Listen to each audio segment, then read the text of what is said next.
Hi guys, welcome back to Cynthia's Crossings End of Life Services. Christelle Anderson, End of Life Doula, former Navy nurse, former RN, and Ellie, our elephant in the room mascot, because we talk about all things end of life here, and it's the elephant in the room, death. Nobody wants to talk about it, but it's going to happen to all of us, and we have to prepare and make it as smooth as possible. And we got to start way early. You can start now, no matter what age you are. So today we're going to talk about Swedish death cleaning. Basically, it's another word for downsizing, decluttering, but it has a spiritual component to it because many older people and just people in general can be sort of hoarders, and we don't want to get rid of our stuff because it's special to us or we've spent a lot of time and money collecting it. And the sad thing is the next generation, they don't want treasures. Most of them do not want anything, even your grandmother's heirloom china. So we've got to get smart about how we do this. Otherwise, your stuff is going to be end up at an estate sale, exposed to everyone, strangers tramping through your house, paying a few dollars for treasures you've spent a lifetime collecting. So some simple tips are going to be, because it's really overwhelming being in a house that you may have been in 50 years and all the stuff in there. And it's a really mean thing to leave that for your kids to have to deal with. So what you want to start with is your kitchen. In your kitchen, you need to look at your table. How many seats are at your table?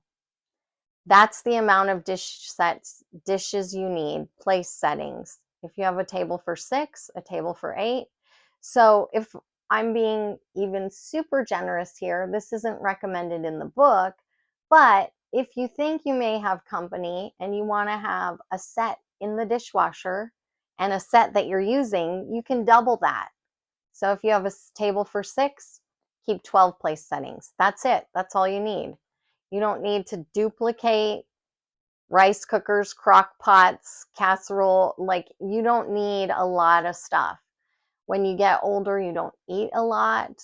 If you don't entertain a lot, get rid of all the duplicates.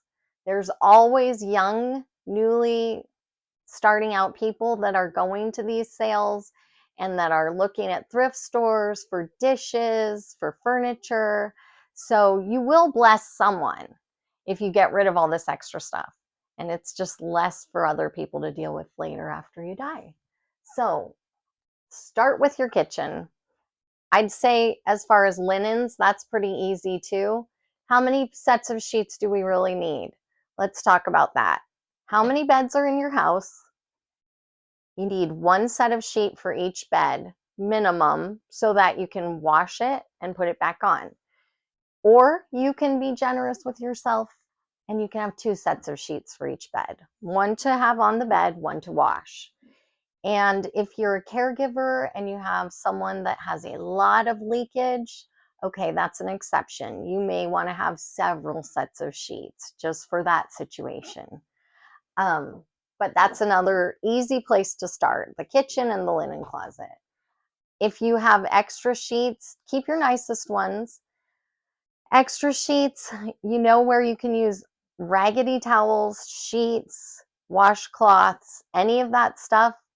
The animal shelters, the pet shelters, um, even places that board animals, they will be so grateful. They go through that stuff like it's toilet paper, seriously. And when there's puppies being born, they need that stuff. So you don't have to feel guilty. It'll go to a good cause if you bring it to those places. So I'm going to tell you another important thing. Get rid of contraband.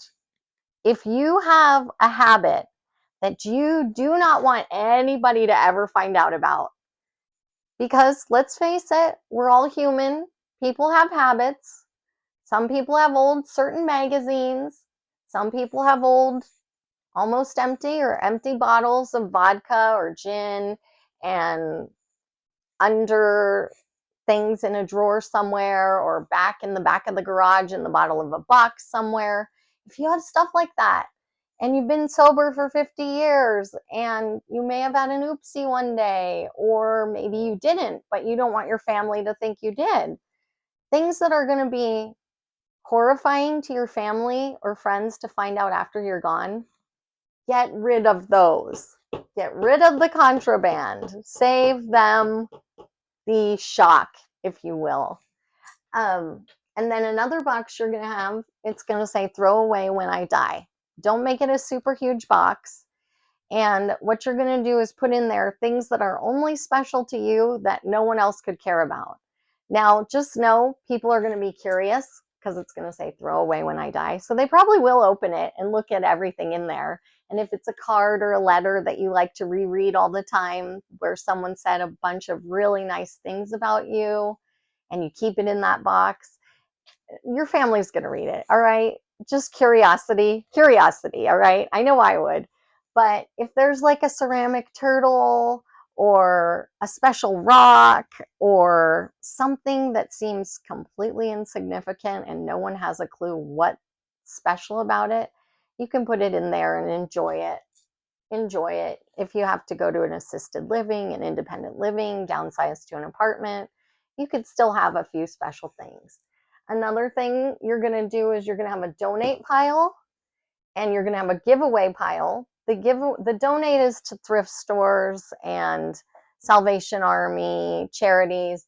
The giveaway are going to be special items that you know someone in your family or a friend would love to have. Say it's your grandfather's old tools, and there's a certain grandchild that's into that stuff. The giveaway is for special things that are specifically for people you know that would enjoy the item. So those can be labeled before you die, or you can get the joy of seeing the person receive it and start giving away these things now. They say to start Swedish death cleaning around age 50 or 60. But also let people know they do not have to feel guilty if they don't want. Tell them to be honest with you. You would rather have someone have it that wants it, even if they are a stranger from a thrift store, than to have your family take it just to not make you feel bad. Because people don't have a lot of space and they don't have a lot of attachment to certain things these days. So just make sure you don't make them feel guilty. And then the keep pile. That should be the smallest pile, but you will want to have some things to keep that you need to make yourself comfortable and survive. Now, some techniques for getting rid of things that are hard to get rid of. You can take a picture of it and keep a picture of the item. You can also have a little special like ceremony with it and just spend time with the item and thank it for the great memories it's given you, and just say, I pray that this item would bless someone else to make new memories. That can be really helpful with processing it because it is really hard. It's going to be a grieving experience because you feel like you're giving your life away with some of the items you've collected. Another tip I want to tell you is give or do one room a week or a month. Do not burn yourself out. Do this in between living life.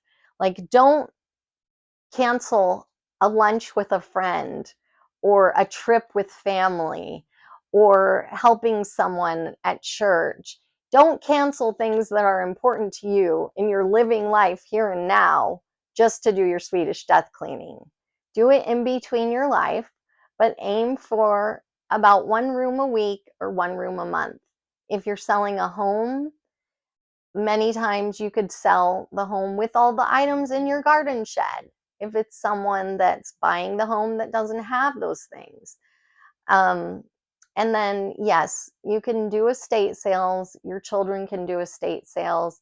I've been to a couple lately, and it almost made me sad to see that these people look like they must have just packed one suitcase and walked out and left everything. Military medals, American flags given to them by the military, even awards from the military with price tags on them with someone else's name. Some of this was really sad to me, and obviously they didn't do their Swedish death cleaning. So I say it's a really sacred work, and it's something that everyone should start. I've started already, and I just turned 50. So it also gives you a lot of joy to have a clutter-free environment so you can think clearly. And giving things to people you know that will love and cherish them is such a great feeling. And getting to see that while you're still alive is beautiful. So many of these ideas I got out of the book, The Gentle Art of Swedish Death Cleaning, and it's by Margareta Magnusson. She is a Swedish lady, and this is called Swedish death cleaning, but really we should all be doing this. It's just a word that I'm not going to try to pronounce, but it means death and cleaning. And there's also someone named Marie Conti that has a whole series out, I've heard, on Peacock. And she writes about Swedish death cleaning as well. But I've given you most of all the tips that can get you started. So thanks for watching Cynthia's Crossings and for being with me and Ellie. And we will see you guys next time, covering all things end of life. Thank you.